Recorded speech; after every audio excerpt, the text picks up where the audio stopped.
Evening once again, and welcome to another Doctor on Call. It is the 21st day of October 2025. And of course, as always, Dr. Nixon is here with me. And this evening, we're talking polio. In fact, October 24th, that's this Friday, is World Polio Day. And while significant strides have been made in, reducing the cases of polio, there are a few places where it still exists. And so, as I said, this Friday is World Polio Day, and we will be talking about it. I know that there are vaccines available. In fact, maybe as long as we could remember, we've had to get our vaccines for polio and some other diseases. So we're talking that tonight. A little later on in the program, we will be joined by a representative from the Rotary Club, and they've been playing a significant role in the fight against polio.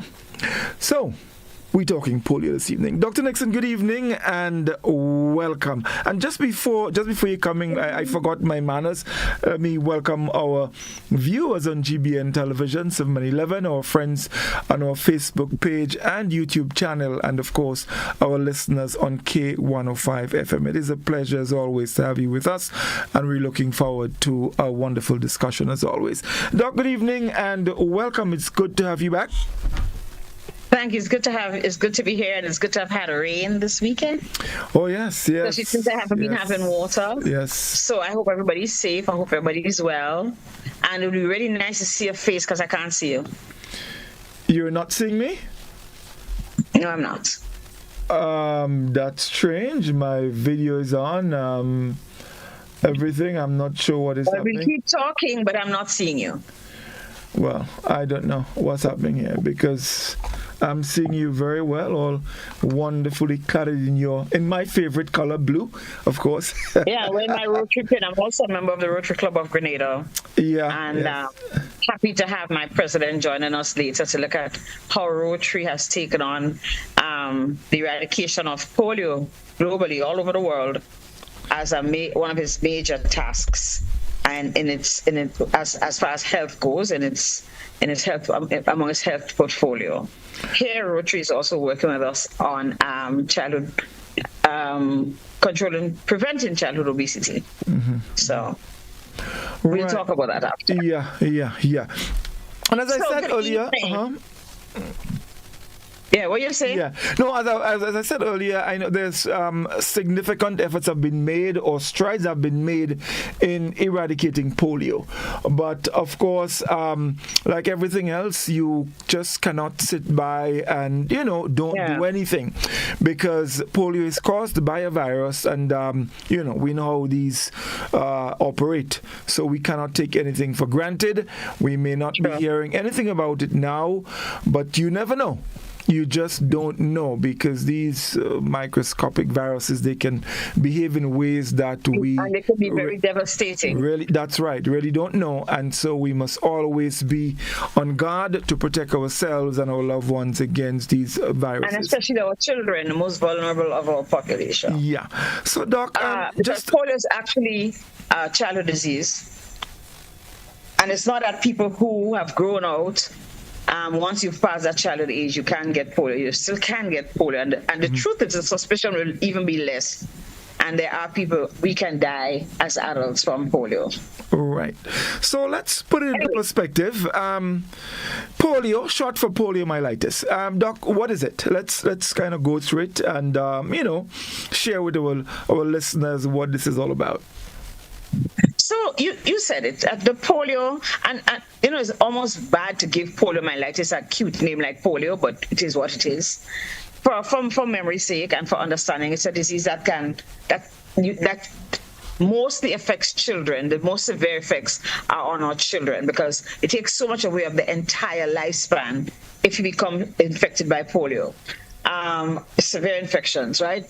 It's called poliomyelitis. Some people call it poliovirus infections, right? And you get it from the virus entering through your respiratory tract, your throat specifically, and of course your intestine. So sometimes in what you eat, if somebody has, you get it from somebody else who's contaminated food or whatever, you can get poliovirus. So, and may or may not have severe symptoms. So a lot of the people who get polio wouldn't feel anything, as in most of the viral illnesses, right? But what's interesting, because none of us here, a lot of the people who probably listening today have never seen polio. You would have seen polio before, and I'm going to do a little bit of the historical outlook on polio and why and how a virus came into being and why it's important to have a vaccine. How a vaccine came into being and an immunization shot, drop, whatever. There are two ways of delivering the polio virus so you can become immune. And what we would see how that has helped in the last, 75 years, okay? So you can get a virus just like having a cold and a cough and like flu. You may not feel. A lot of us come in contact with the flu virus, but we don't get sick. Right? There's a percentage of the population that will actually develop illness, and that depends on a lot of stuff. Your age, extremes of ages, how well your immune system is. Are you suffering from things like hypertension, diabetes, cancers, taking drugs, everything that might hamper your immune system. Your nutritional state is very important. And if you think about it, 70 years ago, our children probably didn't enjoy as great immune status as the children now. Okay, so coming in contact with a virus could be a little deleterious, a little difficult, a little chancy for them. So some people might not feel sick, or they might just have mild symptoms. You feel like a headache, you have a fever, a little tiredness, and you might get over, right? But it has not been wiped out, not completely, right? Because in the 1955, when they developed and started distribution of polio vaccine, right? In most places in the world, we saw a significant drop, a precipitous drop. Imagine dropping over a precipice, right? In the amount. Like you say, in the early 1900s, polio paralyzed, and remember that word, paralyzed, not paradise, paralyzed, and killed thousands of people. And of course, thanks to the vaccines, right, that have, in the last 70 years, we have been able to eradicate polio up to a significant amount. But we know that it's very virulent. It's contagious. In other words, it spreads very quickly, right? Wherever it may exist. And like I said, there are two major countries that we work with currently, globally, that have had it. That continue to have it, Afghanistan and Pakistan. And a lot of the reasons why the vaccines haven't reached, because of places where you have war that will prevent you from getting a vaccination program or any proper public health program going. And of course, people's level of education. We talked about that, right? How education affects our well-being. Poor people who have to go out and work, and people who in poor nutritional state, one poliovirus drop in a place and it spread from one child to another to all other kids, especially the children's nutritional state is very poor. And so we know that Pakistan and Afghanistan are the challenging populations, but we have seen polio appear in Nigeria, like 10 years ago, right? And they had to really go in and speak to the leaders, because there are some religious communities who have refused to accept vaccinations. And we saw the children getting ill, dying, becoming paralyzed because of the polio virus. And collaboration, dialogue with those religious communities have actually led to acceptance of the viruses for the kids. Because, and we probably talk about all the conspiracy theories that go around after. All right, so if polio exists anywhere, let's say it should happen in Grenada or Barbados or America, England, wherever, it can spread again. it can spread again and quickly, especially if fewer people get vaccinated. So you see where I'm going, right? We've had a lot of challenges with people accepting vaccines. There's been a lot of hesitancy. So if you're going to get immunized, which is the same time as which is what the vaccines cause, immunity. If you're going to get immunized against a disease, you run a greater chance, the greater possibility of you being prevented from catching the disease if it starts to spread. So like I said, the symptoms could be mild, right? But sometimes it gets worse. So whereas you can have flu-like symptoms with fever, a little bit of, tiredness, sore throat, and headache, you may also have digestive problems like nausea and vomiting. Remember we said you can get it in your gastric tract, diarrhea, constipation, stomach pain. And as long as that child is having diarrhea, or the person's having diarrhea, they can be shedding the virus because it multiplies when it gets into your body, of course. And they can be shedding, and somebody who doesn't handle it properly, they come in contact or they play with other kids, and they can pass it on through the nasal passage, or again through by oral fecal sign from stools and your hands being contaminated. So the challenge is, and those symptoms might be okay, you might overcome them. However, there can be signs of once the brain gets affected, the brain and the spinal cord can get affected, and there we're going to have problems. There's signs of the brain and the swelling of the spinal cord with severe headaches, severe headache, to the point where the child can't face light. It's called photophobia, right? Or if you touch them, they jump, and of course, the stiffness in the neck. The nervous system symptoms that we see specifically, they might have tingling, pins and needles in their arms and in their legs, especially when it starts to spread further down. You can have paresthesia, where things feel funny, right? That the paresthesias are those tingling sensations. It's just different from what you would normally. So a child might touch a sheet and he feels all this tingling and might be excessively painful. They can have muscle spasms, so stiffness of the muscles and weakness of or paralysis that might be permanent. Often by the time it gets to that, it can be permanent. And of course, you can have challenges with movement because of the paralysis. And then the muscles of the breathing muscles, the muscles that are affected, swelling, those in the throat, and those are that help speaking can be affected. So here we have simple symptoms, or we can have severe symptoms as far as having some sign of having symptoms of the central nervous system, the brain and the core and the spinal cord, especially headache. Can't stand the light, is too intense, any little light, and of course loss of movement, spasms, weakness in a limb, and eventually loss of use of the limb and some deformities. The challenge also, we have to consider breathing, swallowing, and speaking. Now, a lot of us have seen pictures, and I'm sorry I didn't send that to you, of these children being put into these what we call iron lung. So you put them in a thing that look like the big gas cylinders. You put them into this big chamber, and what it does, this helps them to breathe. It's called the iron lung. And we don't have no iron lung in Grenada, okay, so we don't need to have any polio. All right. We don't have any iron lung in the Caribbean for that matter, so we don't need polio on this side of the world. As a matter of fact, nobody does, right? And think about it, in poorer communities like in Afghanistan and Pakistan, if the people don't have access to vaccines, how are they going to have access to iron lung? Okay.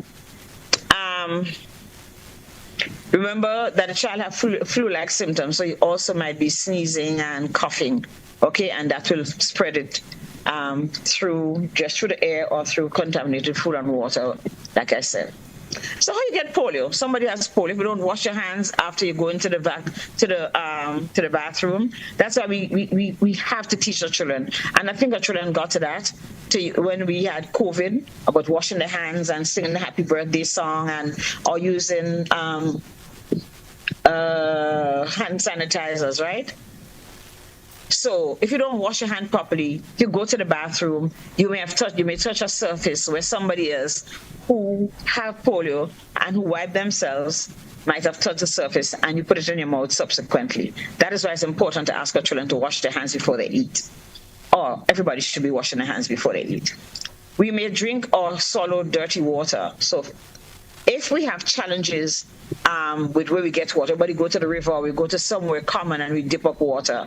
Or if somebody has polio, and remember, most people will not have symptoms. So the child has polio, he goes and he dips his cup in a bucket of water, especially now that we don't have water, there's shortage of water, dips his cup in a bucket of water, viruses get in there. The person after him drinks and picks it up. Swimming in contaminated water, especially like swimming pools, eating foods that have been exposed to contaminated water, and we say touching surfaces, of course, and being in close contact with somebody who has polio virus, even if they don't have symptoms, because most people are not going to have symptoms. So out of every 100 persons that have been infected with polio virus, 10 of them will probably have the flu-like symptoms. One is likely to have very, very serious symptom, right? And that is the one who is likely to die or have paralysis. We talked about risk factors. We talked about children, right, who are unvaccinated in particular. Children who have not been immunized against polio are the greatest risk. And they're the ones who stand the greatest problem as they get old. Because from the beginning of their life, they become disabled in whatever way, or because their little bodies are so frail, severe infections can actually cause death. But teens and adults can get polio too, like I said in the beginning, right? If they haven't had the vaccines, they have not been immunized against polio, or they haven't had polio before, which can also cause natural immunity, they are at a risk. And it's funny because the death risk apparently is higher the older you are when you have a childhood disease. So go figure, if you haven't had polio vaccine and you're an adult, this is a good time to ask to have it. And of course, you worry about places that we travel. You know, we go everywhere. Takes you the most 36 hours to get to anywhere in the world if you're traveling continuously. So if you go to a place where there is polio and you have not been vaccinated, right, there's always a likelihood that you can get it, because there's so many people who are asymptomatic, not having symptoms, but they're carriers of the disease. And like we say, a lot of people are going to recover, you know, right? We talk about the complicated cases, right? It is rare, but you can die. Okay, what are the complications that we really don't want to happen? We don't want you to get paralyzed.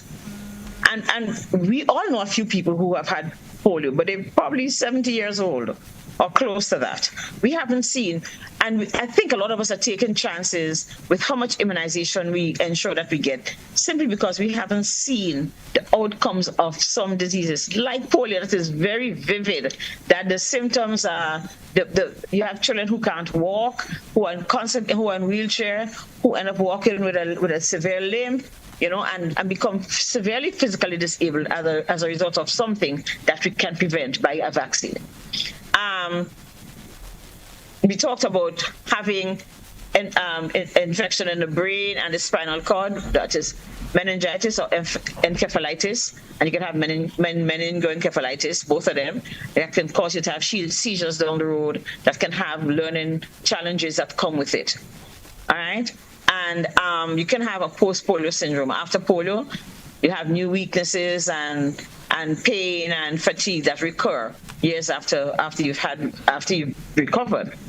And of course, death, often from when your breathing muscles have become paralyzed and they fail.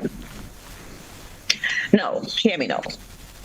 We haven't really had polio here for a long time. The challenge in Grenada is that we have had a decrease in uptake. In other words, less and less people taking their vaccines. All right, less and less people immunizing their children. Three main reasons, especially in childhood vaccines since COVID. One, people to take their children to get their immunizations on a regular basis. To get the immunizations on a regular basis according to the schedule. There is a schedule of vaccination that has been developed by the World Health Organization and to which we subscribe, right? The extended program of immunizations has a series of immunizations that we give. Polio is one, hepatitis B is one, measles, mumps, rubella, pneumonia, and others, right, that we give to our children so that our children can transition through their childhood life, especially in relation to childhood diseases, without having these things marring the development, blocking the development. So a lot of us saying, we don't need to give children vaccine. When last you see polio? When last you see measles? Well, we want to make sure that we don't ever see polio and measles and those things again. And that's why it's so important, right? Because we haven't seen polio for a while, sometimes we may miss it. We may miss the diagnosis. So a child comes to the doctor and he has flu-like symptoms. The doctor might give him give him some Tylenol or some Panadol, keep him cool. He's going to get better. Give him a little bit of Benadryl if he's stuffy, that kind of stuff, right? We might miss.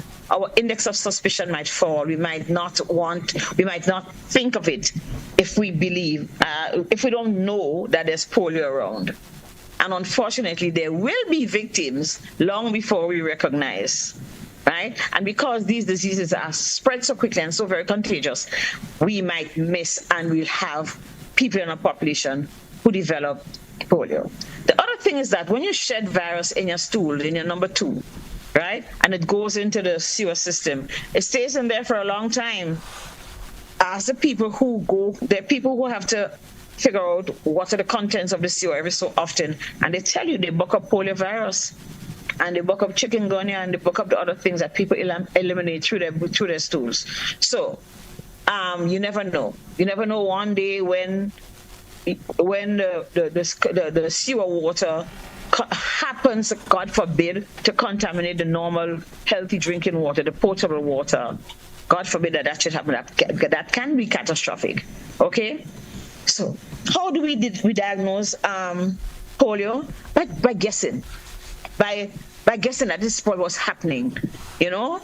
You may not know. You look for things, especially flaccidity, the weakness in the lower limbs, the inability of the child to lift his limb. They become very floppy. That is a problem. So usually the Ministry of Health will say to you, have you seen anything, or when the doctors are giving the reports on febrile illnesses, they will say any sign of flaccid paralysis. So the truth is, physicians and nurses and people who give primary care are supposed to always keep it in the back of their mind that even if my population might be relatively well vaccinated, that there's always a possibility, because there's a part of the population that remains unvaccinated. So if the virus comes in and affects an unvaccinated child, you may just say that child has flu, or remember that child be running up and down with a little fever and nobody knows until the person who's vulnerable, the person who's at risk for becoming ill, right, gets in touch and gets in contact with the virus. So I started telling you why we concerned. Here's what the concern is. Not because Afghanistan and Pakistan have a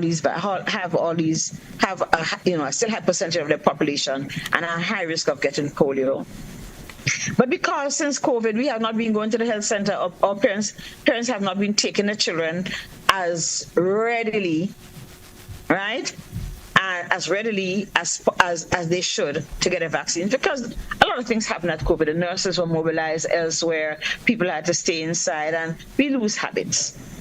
2, there's always been this mistrust, and more so, we all we have social media, and you hear this, that. Well, you hear the health minister in the US telling you that, telling us that that Tylenol is what gives children autism. There's no proof of that, but that's information that goes around. That's information that somebody will see on the internet. Do not try to discern or figure out how true is that and run with it. So the same way they see things about vaccines, and before proving that this is right or wrong, they run with it. So there's this misinformation, and then of course there's the mistrust, especially as is related to COVID vaccines. So It's a question of almost Peter Pan for Paul, where everybody had a challenge with COVID vaccines.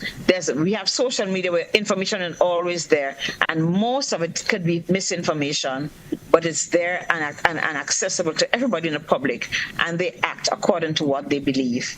So 3 things. 1, just broken rhythms and parents not going as regularly as they did in the past. 2, and then you may have missed it, you didn't get your vaccines completed in the first year of childhood. 2, misinformation, and 3, mistrust.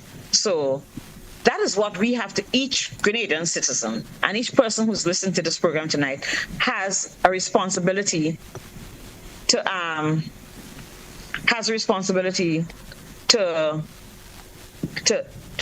figure out should figure out what is my responsibility in this big picture. How am I going to make sure that my children are safe? How am I going to make sure my children are safe from whatever? Okay? So, if we suspect my child isn't vaccinated, and I suspect, and I hear about polio going around, and my child has a fever, I take him to the doctor. The doctor is going to need to do some tests, right? Take a swab of the saliva, and they can look and see, right? They can look at the stool to see if there are polio viruses that are extricated in the stool. They can do blood tests, and of course, they can tap the baby's back in the spine to look for changes in the spinal fluid. Okay? The truth is, like we did when we had chickpea, we were asked to check for dengue and chikungunya as well, because they're so similar. So in like fashion, a child comes with fever, he's quite ill and stuff, we probably would want to check for other things. Look for measles, look for mumps, look for rubella, all other childhood diseases that we can avoid with vaccines. We need to look for them. Can we cure polio? No. Because once the polio virus gets and it's stuck in your brain, it's right there.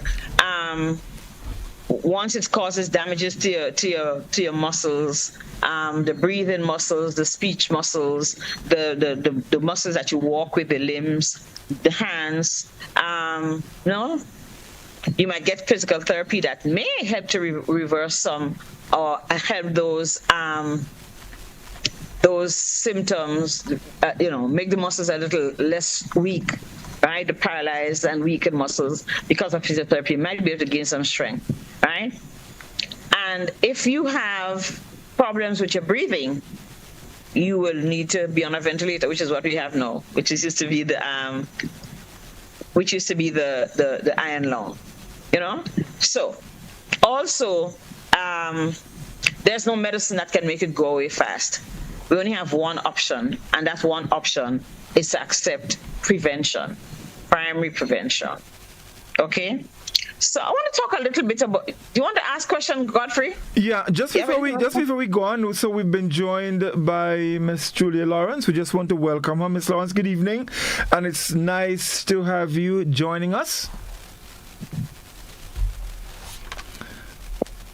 Good evening, Godfrey, and good evening, Dr. Nixon, Rotarian Dr. Nixon. Good evening to all your viewers and listeners. Notice I'm wearing my pin, President. No charge for me on Thursday. Yes, indeed. Thank you for joining. Julia Lawrence is the current president of the Rotary Club of Grenada, and I'm happy that she's here with us to put in the Rotary, because Rotary is probably the international organization that most passionate towards seeing the end of polio in the world as we know it. So thank you, Press, for being here. Thank you for having me. I want to give you, and this is as far as the history goes in relation to polio, right? There were several epidemics. I don't know if anybody has heard of a big epidemic. I remember in the late 60s, I'm old enough to remember that. This is crazy. There was polio here, and I remember when we got our vaccines, and the nurse in the brown uniform, those hated nurses, the ones that give you Zugu, called us into the community center. You're walking home, and kicking stone on the road, and she called us and said, "Come here." Everybody looked at her and she says, "Come here right now," and everybody walks up obediently. And she says, "I have to give you guys a vaccine." And everybody started bawling chorus. One time, bawl. And then she said, no, it's not going to be so bad. It's because you're going to get it in your mouth. You're going to stick me in my mouth. No, no, no. She gives you a lump of sugar and she puts like a pink drop on top of it because it's so bitter, I guess. You get this nice lump of sugar. Oh, God, there were children asking for more. Can I get the next one? But that is when we got polio, because there was an outbreak in Grenada, and I think there was another outbreak in the Caribbean in I remember that one in '69 in Grenada, and then there was another polio outbreak in the Caribbean. Because remember, we probably had just started vaccinating a few years before, probably in the mid to late '60s, and you have to have an ongoing campaign in order to prevent children from being vulnerable. The truth is 95% of your population needs to be vaccinated, needs to be immunized against the disease, especially like polio. And unfortunately for us today in Grenada, that is not so. And that's very frightening, right? When you don't have that 95%. Godfrey, remember I was trying to explain to you how herd immunity goes, that if you have 100 people and 95 of them are protected, if a virus comes into the mix of the 100 people, those 5 people who don't have immunity for whatever reason are less likely to get it than the 95. Remember we were talking about that? Yeah, we did. Mm-hmm. So if we drop our immunity status, general immunity status, and the polio virus comes into Grenada, there's a greater risk of our children and adults who have not been immunized being infected by the virus. So between 1940 and 1955, there were a lot of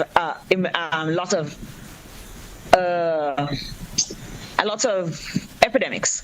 Widespread epidemic all over the place, happening in different countries in the world, right? So what people do, they don't send their children to school, they avoid crowds, they don't go to the beach, they don't go to the swimming pool, because remember you can get it in the pool when you're swimming, right? And, because everybody was so concerned, right? Some parents will not let their children play with a new girl who come to the community because we don't know what she have, okay? And we'll literally monitor them for any symptoms. The children who had polio, like I said, were put into these iron lungs to help them to breathe because their muscles in their chest became paralyzed. And then in between 1952 and 1955, that's only 3 years, Dr. Jonas E. Salk and his colleague did research and developed the polio vaccine.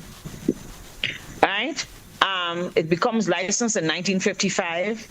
And no, what we saw, where 16,000 children in the U.S. were getting infected and becoming paralyzed, getting paralytic poliomyelitis, right?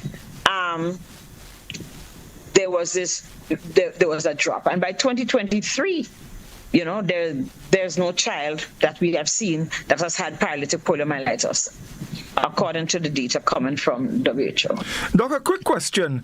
As it relates to the vaccine, ideally, in terms of the doses, how much is it? Is it 1, 2, 3? There's one dose. They come as doses. They come in dosed. They come in dose packaging. There's an injectable and there's an oral. One drop. It's already dosed, so you don't have to pull up and figure out how much you're giving to a child because it's already packaged like that. Okay, but do you get it once or over a period? No, there is over a period. There's actually, and I'm going to have to look for it in a while. There's actually a regime of how you give it. Okay, I'll tell you in a while.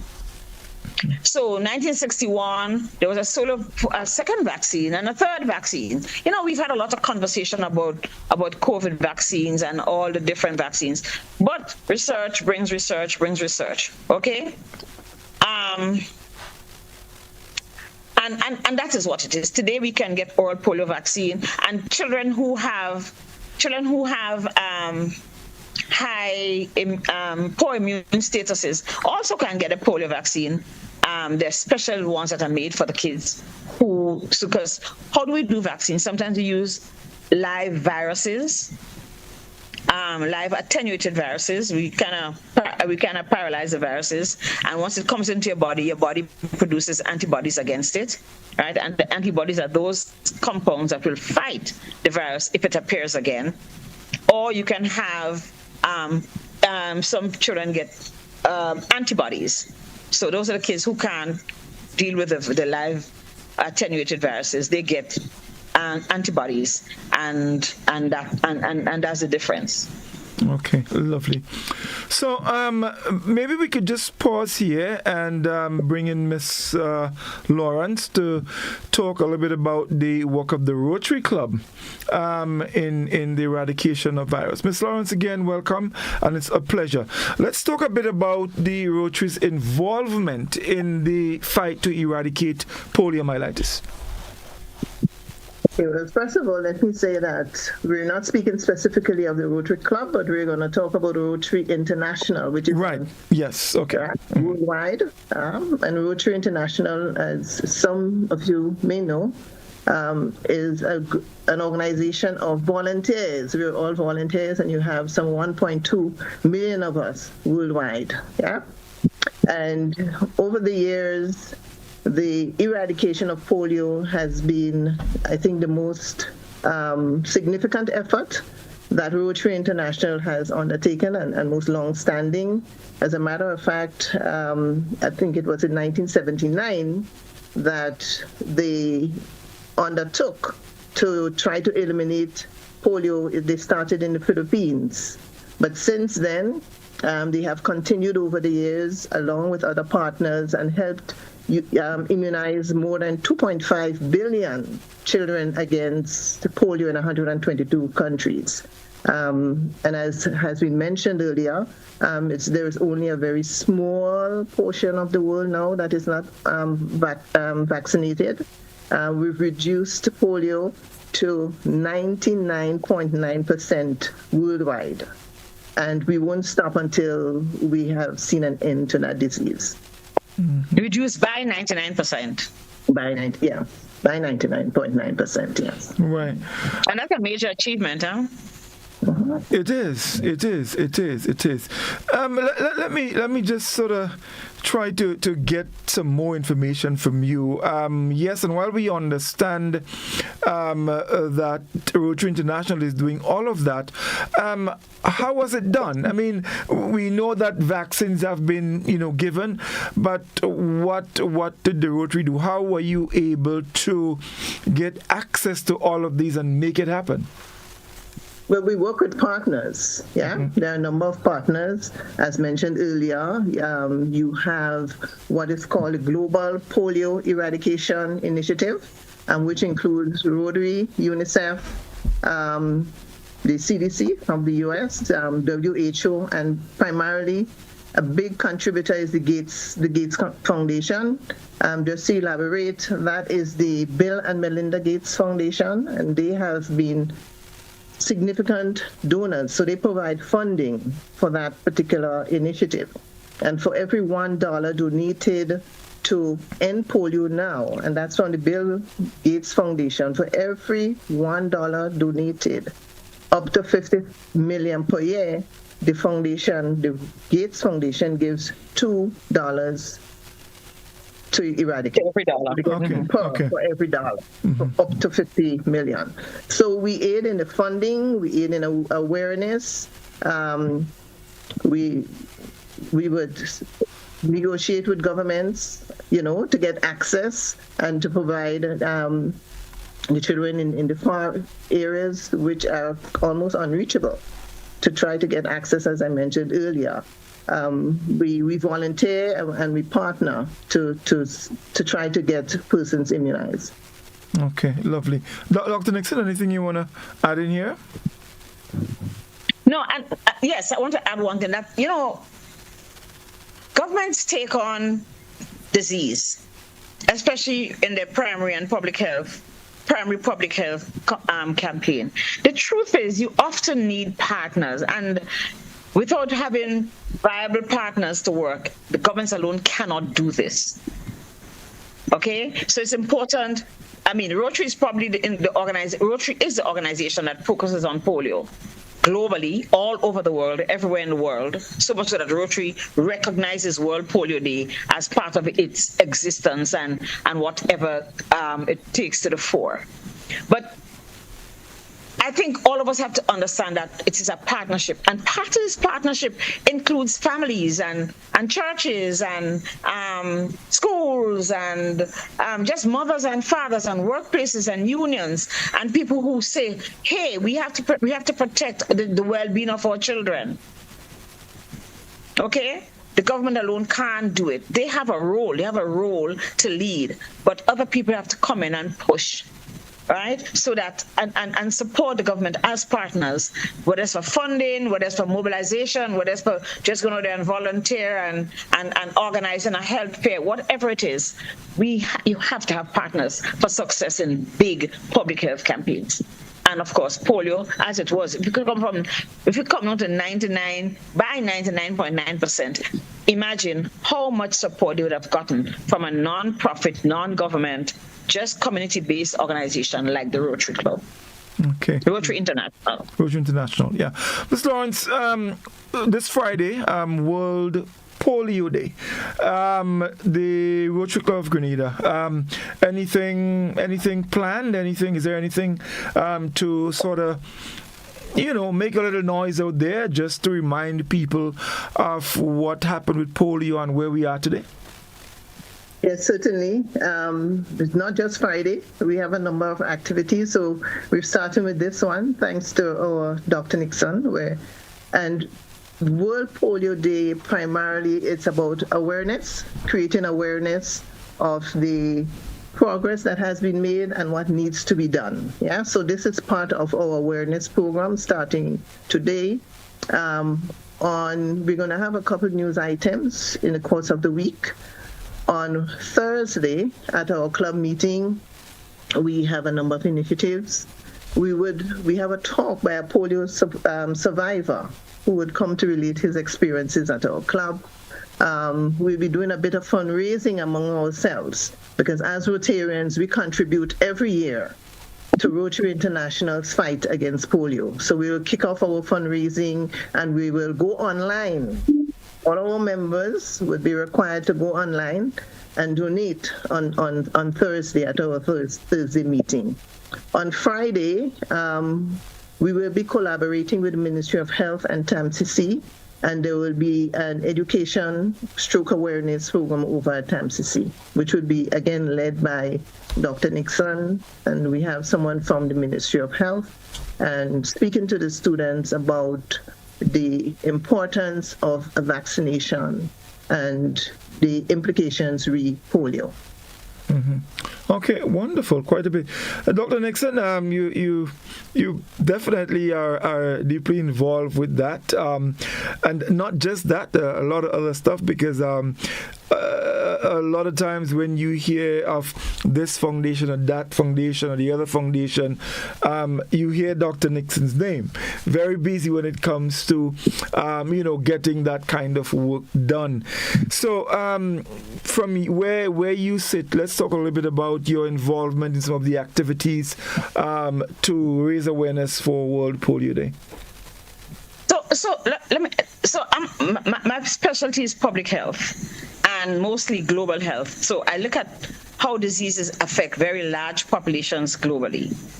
So when we talk about diabetes and hypertension and stuff, polio is going to come back if we don't keep it out.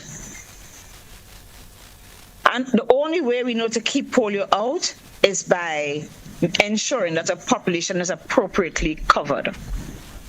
I won't even tell you the number I heard because it's too frightening, but I know that the amount of people who need to be immunized against polio is not what is required for us to have herd immunity.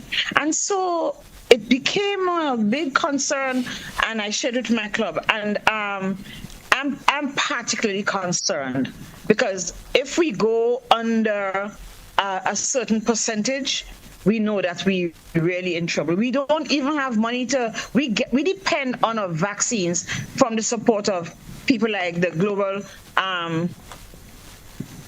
Program for Polio Elimination Eradication Initiative. We don't have the money that it takes just even to get our vaccines. Think about it.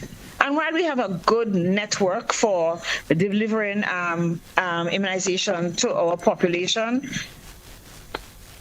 we have to encourage people. We have to change mindsets. We have to support positive thinking. We have to encourage families to understand what is true information and what is propaganda and conspiracy theories and all the rest. Because at the end of the day, here's what's going to happen. If we don't do what we should do now, we're going to have a lot of more expenses at the end of the day. We're going to have so many more children who are paralyzed. No child is supposed to get paralysis, not in 2025 when I pick up my phone and I can talk in real time on my phone camera to somebody in the Gaza, although there is war. We can't allow ourselves to go backward. It's very important that we encourage our population, and that's part of why this program is on tonight, so that people would know that polio is probably one of the safest vaccines, right? One of the safest vaccines, and there are lots of safe vaccines. Most of the vaccines are considered safe, if not all. There have been conspiracy theories. There have been people have said things. I'm not going to argue with anybody because I encourage my population to be vaccinated, to be immunized. Why would I allow us to go back to 1945 when my great aunt will have 6 children and 5 of them dead before the age of 5? When early immunization of our children can ensure that our children can live to reach their full potential, the age that they are able to reach, because they have newer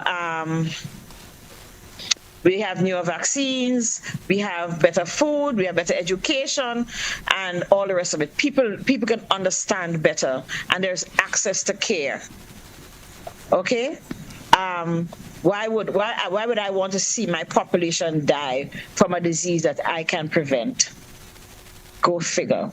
Right. So here's why I become involved in the things that we can afford. You know, in 1978, when the PAHO wrote of the Alma Ata, we focused a lot, the Alma Ata Convention, whatever, Accord, you know, one of those things. One of the things that was focused on is keeping our population healthy by ensuring that we focus on primary prevention. Immunization is one method of primary prevention. And if we can have it and make it accessible to all of our population, why not? Right. Mm-hmm. So okay? I want to just come back to Ms. Lawrence. While we've gotten to 99% eradication, there's still maybe less than 1% that we need to cover. That says to me that along the way, there may have been some little challenges in getting to where we want to. What are some of the challenges that Rotary International encountered in actually, you know, not getting to 100% eradication?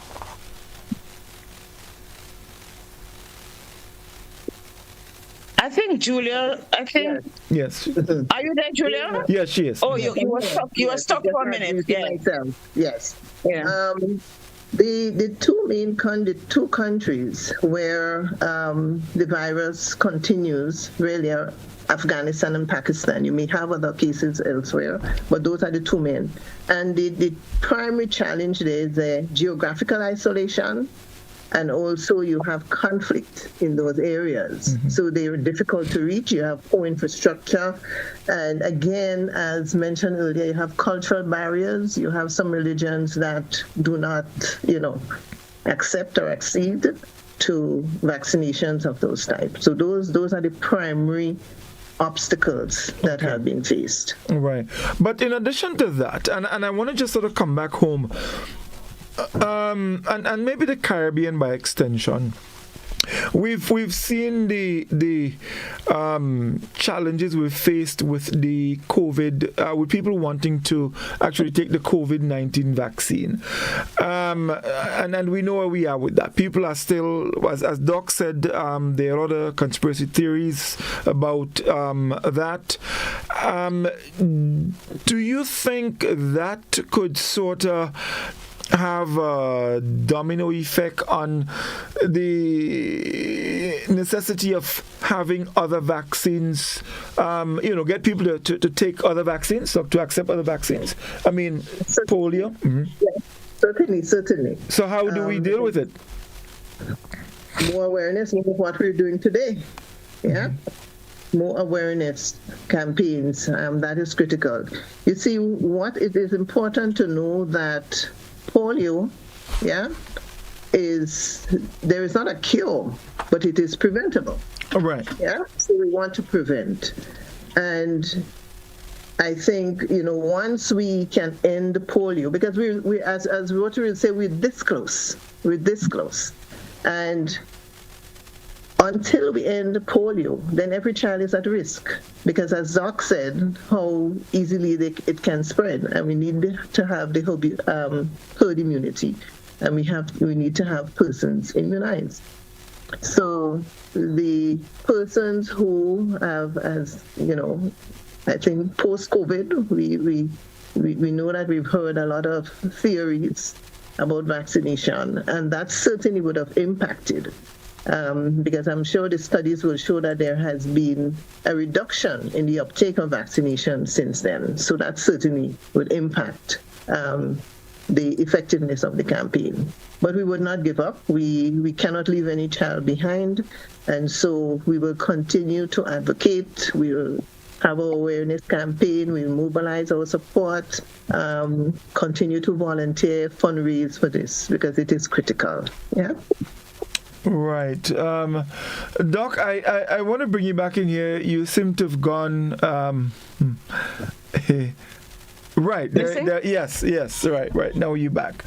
Are there any known cases of polio in Grenada, or records doesn't have anything like that? You mean no? Yeah, presently. No. We don't know of any case. And like I tell you, the Ministry of Health is kind of vigilant, so that when they collect data from the physicians every week, every physician should actually give an update of people with infectious diseases, communicable diseases. So fevers, diarrhea, vomit, that kind of stuff. You might find, if you find measles, we're going to go crazy. If we find a polio, we will definitely be crazy, right? But we have to report on what we see and what is suspicious. If you have dengue that you've confirmed, all of those things that can spread easily, we have to report to the ministry. And ministry will in fact inform us as to what has been found. They will appraise the physicians, the health sector in general, as to what is around and what we should look for. Right. So we also know that the CDC has recommended the vaccine at 2 months, 4 months, between 6 and 18 months, and again between 4 and 6 years. Is that happening here in Grenada with the polio vaccine? It is scheduled. That's we have one common schedule of vaccinations. As a matter of fact, we follow kind of PAHO, because PAHO really supports the financing of our vaccines. So, and PAHO also has a schedule for the Pan American region, which is the Caribbean and Latin America, Central and South America. And we do follow that schedule. So I think 2 months, 4 months, 6 months. And then there's another schedule. And then by 12 months, certainly you should have all your polio vaccines. 12 months. Mm-hmm. Okay. And then I think there's one booster a little later, probably at 4, when we do an MMR again and doing thing. I can't see very well, but I know you get polio at 2 months and 4 months and you get a polio booster at 4 to 6 years, yes, just as DPT, mm-hmm. which is the diphtheria, and pertussis, which is whooping cough and tetanus. Right. And another quick question. So within that schedule, if let's say a child misses one, let's say for example or they miss the 4 month mark, does that put the child at risk?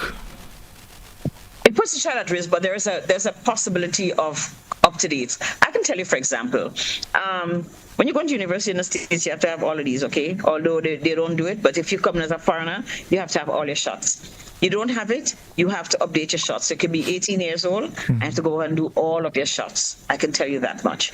And there is so you have a schedule, but it's not etched in stone.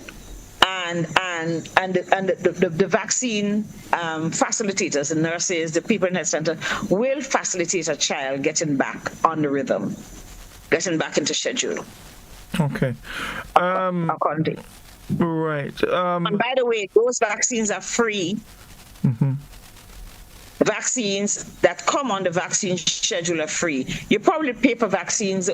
You probably pay for the other vaccines like chickenpox. Chickenpox is not yet on the schedule, but all the others, I'll tell you, BCG, which we don't give anymore, but hepatitis B is started at birth. Polio, and there's some there's some 5 vaccine viruses. People are a little concerned about that, but they're safe. Okay, MMR are given. All of these are given, and they're free of cost. Right. So, most medications, of course, when you get them, there's always the, mild little side effects you may get. Sometimes you don't at all, but nevertheless, they're put out. You're informed about it. Anything about the polio vaccine that we should be concerned about as it relates to maybe a reaction or anything like that? So remember, there are 2 forms that you can get: an oral polio vaccine, which is for the children, it's just dropped under the tongue. Under the tongue is a safe place for medications to be absorbed. Lots of blood vessels there, and just a thin membrane. So, and you give medication to people, adults, under there. I give my patients vitamin B12 since after a while it doesn't get absorbed in the stomach. If you have a heart attack, they'll ask you to put your tablets under your tongue or the spray under your tongue. So there are lots of medications. Some of the mental health medications, like Risperidol, is given as a wafer. By the time you put it, it's melted out and it gets absorbed under the tongue. So we give our children, you can give the OPV under the tongue to the children, or to the bigger kids, you give them on the sugar lung, right?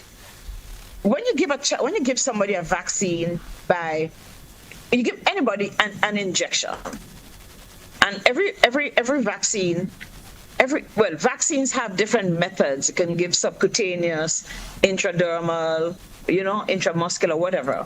And there's a technique, and everybody who's given those vaccines know the technique.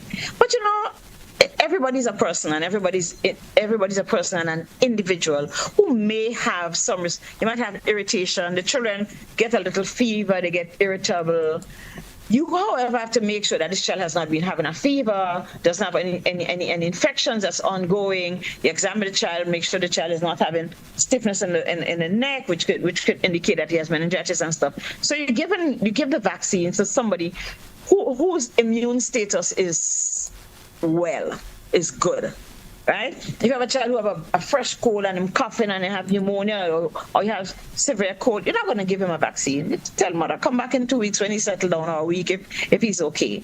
So, and like I said, you get burning, and you make sure, that's why they put the Band-Aid on it, so the kids don't scratch it and the parents don't scratch it, and they don't get an infection on the skin and all the rest of it. Right. And of course, once it's administered appropriatly, the way it should be, right? They shouldn't have much skin challenge unless it's done badly. Okay, wonderful.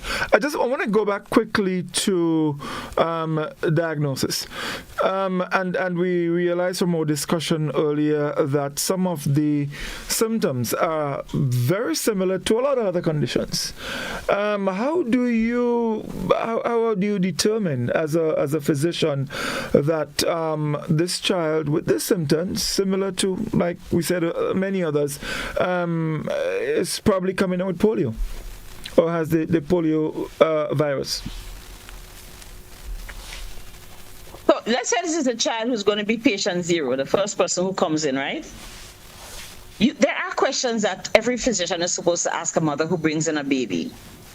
And I guess in the case of polio, it might have been a couple of days. I think, oh, a little cold, the child will get over.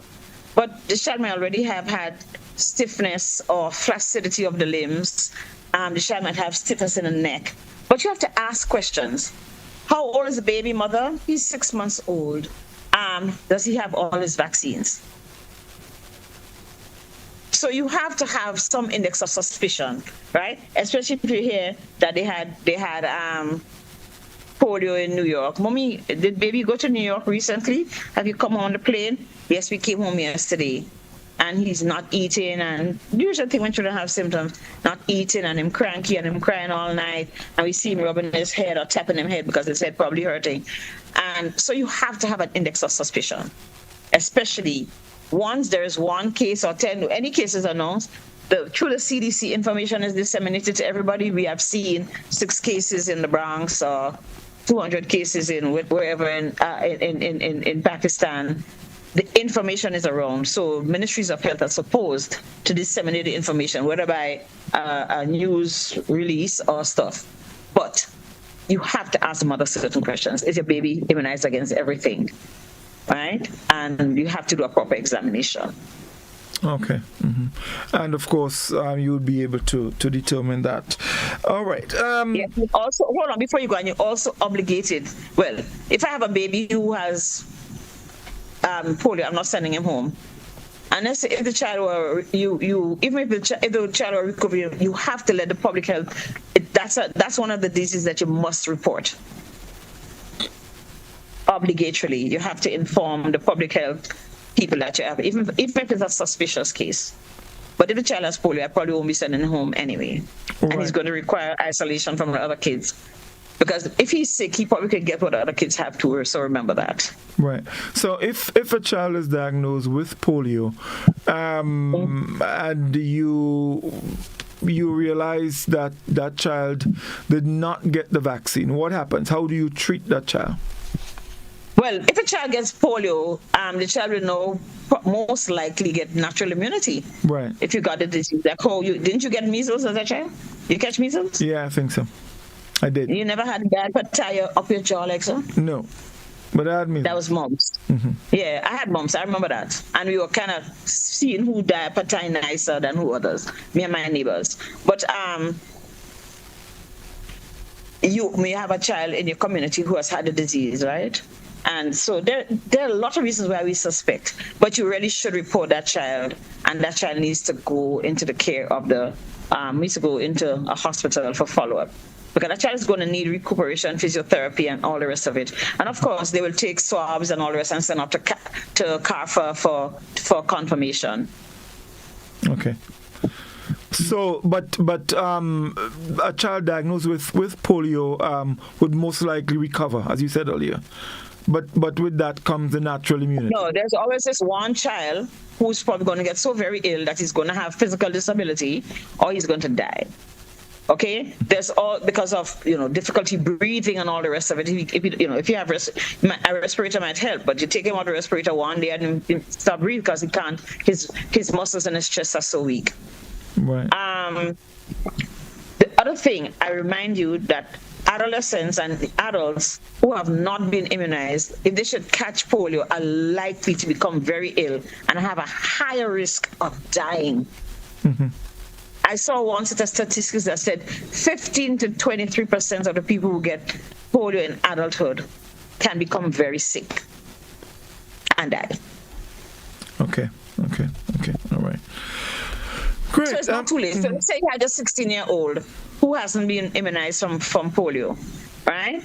You may be living in the U.S. where it wasn't obligatory, and you come on the opportunity, and you can walk into the health center any day, any health center any day, and get immunized. You can walk into any day and say, I don't think my immunizations are up to date. Or you may have been living in Grenville, and then you move to Grandance, and you don't have your old immunization card. If it's not written down, it hasn't happened. That's how we feel. And you can get a whole new set of immunizations. Okay. All right. How serious is the post-polio syndrome?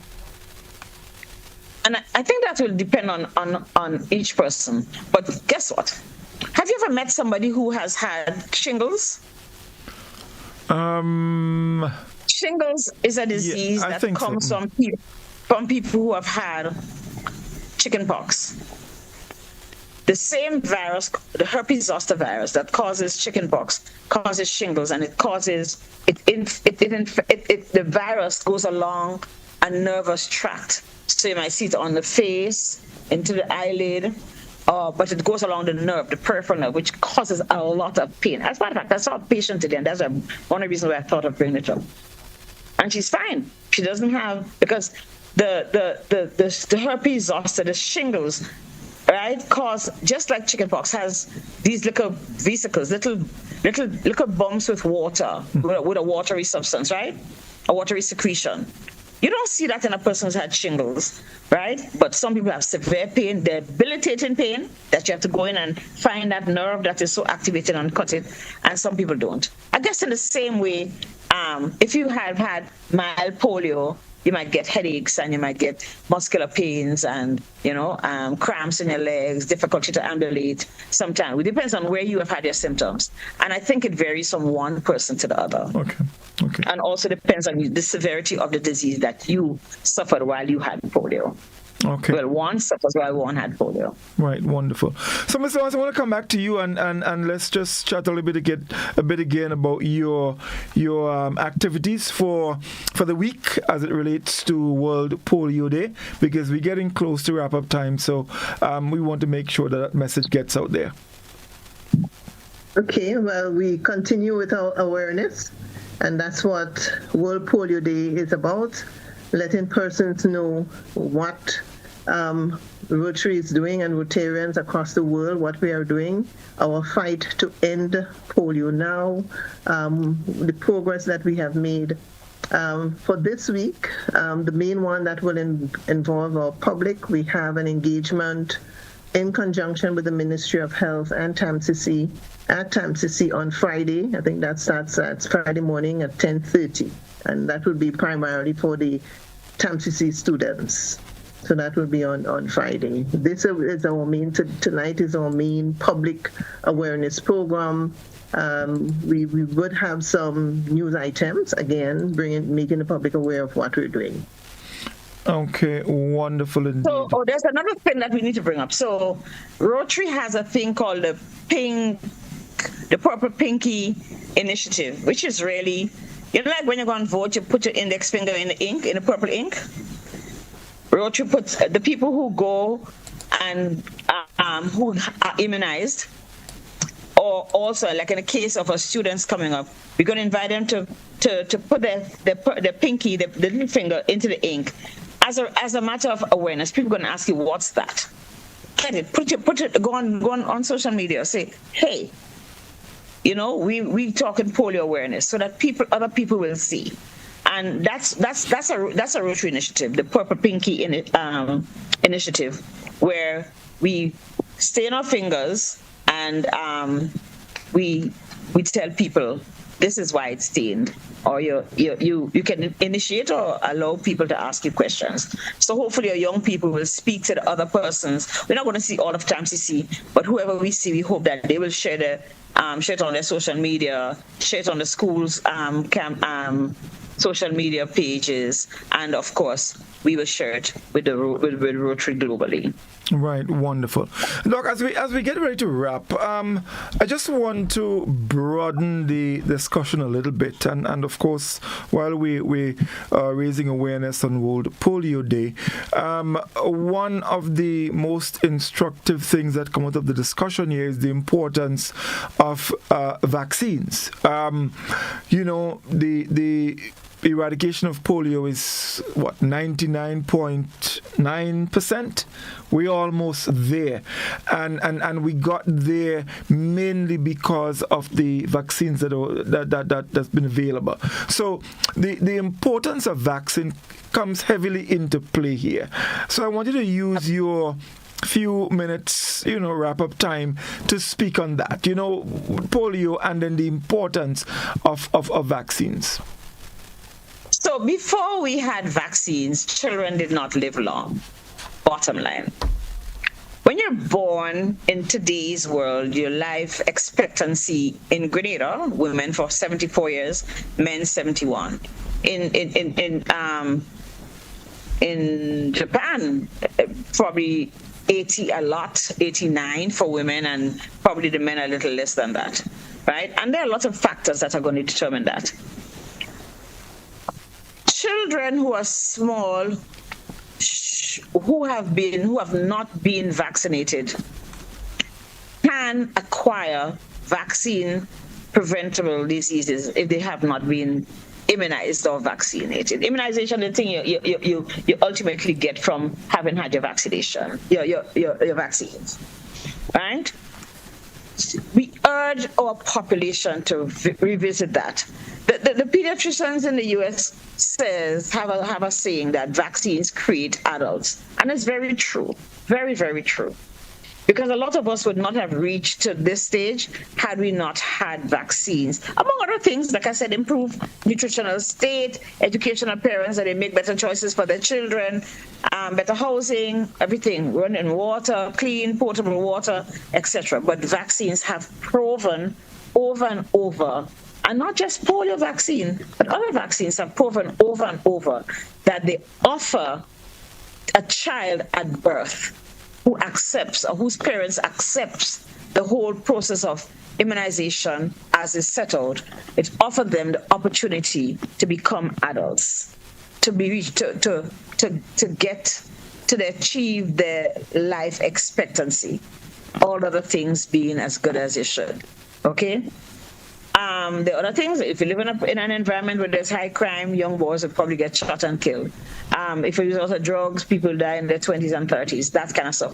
But you don't reach your 20s and 30s if you don't have your childhood immunizations, or you're not in an environment where there is sufficient herd immunity that protects you. One of the challenges we have, and we need to accept in Grenada, is that we travel a lot. People travel a lot. It mightn't be the child getting older, there might be somebody coming. And because in the case of polio in particular, so many people do not have symptoms, it is important that you, parents, don't take the chance and put their children at risk for diseases that may not show up or may show up as, oh, you just have a little runny nose, you have a cold. Or like measles. Measles looks like a cold, but measles will give you meningitis and give you heart infections. And measles will kill you because of the high fevers and meningitis that you get. Polio will kill you if you get a high fever. If you get meningitis, you can have seizures and die. You can die from febrile seizures. Okay? So we want to urge parents to give their children the opportunity. And if you have doubt, because there's been so much information put on the internet against immunizations, that a lot of people feel better not taking it. I think it's better, that the risk is less. The anti-vaxxers in particular have been on a campaign to tell people not to take vaccines. But anti-vaxxers could have done that 5 and 10 years ago when you had 95% immunization and their children formed 5%. That's not how it is today. What do? They keep their children at home. Their children don't mix up. If you want your child to have the fullest of life, to be able to participate and interact with his peers, you have to make sure that he's protected. And we know that vaccines are safe in protecting our children. I think if people have a challenge, they should go and have a talk with a doctor or the nurse in relation to the whole issue of safety of vaccines. And I understand and I appreciate. But remember, all of these things came up recently. Our access to the internet, and especially to social media, which often perpetrates and propagates negative information for our population. And some people just do it because they can, okay? Our access has put us in a place of sitting duck. People tell us anything and we're vulnerable, and we take it and we don't vaccinate our children, and our children run a greater risk of getting vaccine preventable diseases. The less we accept it, the more children will be exposed. The less we accept it, the more our children are likely to have severe illness, especially in these days we're giving our children so much junk food.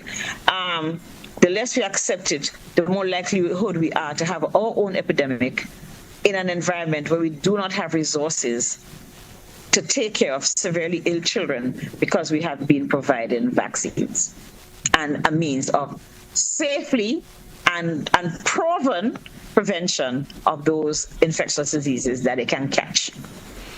Thank you very much, Dr. Nixon. Wonderful indeed. Ms. Lawrence, it was a real pleasure having you on the program. Usually I say to people, once you come on, I'll be calling you again. So you can look out for a call from me at some point. We'll be inviting you again on the program. And of course, congratulations to the Rotary Club, Rotary International, Rotary Club of Grenada, for the work that has been done. Very, very important. Getting to 99.9% eradication is no ordinary achievement. I think it is significant, so keep up the work. From our end, we are always happy to make this platform available to continue to raise awareness and to help.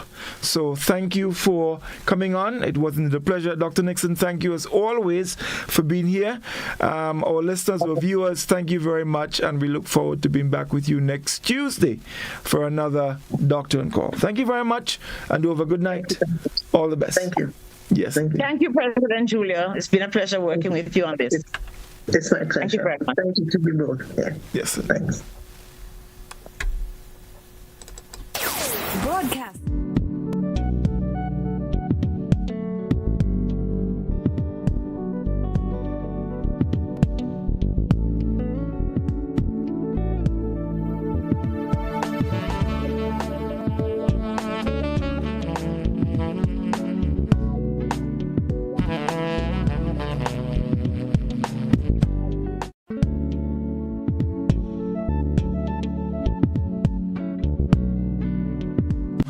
Asian Spa and Wellness Cafe, nestled in the serene surroundings of Le Fableau, Calivini Bay, St. George, is the perfect spot to unwind and relax after a stressful event or when you wish to spoil yourself in the most comfortable and relaxing atmosphere. They offer many different massage modalities, including thigh hammer, washer and cupping,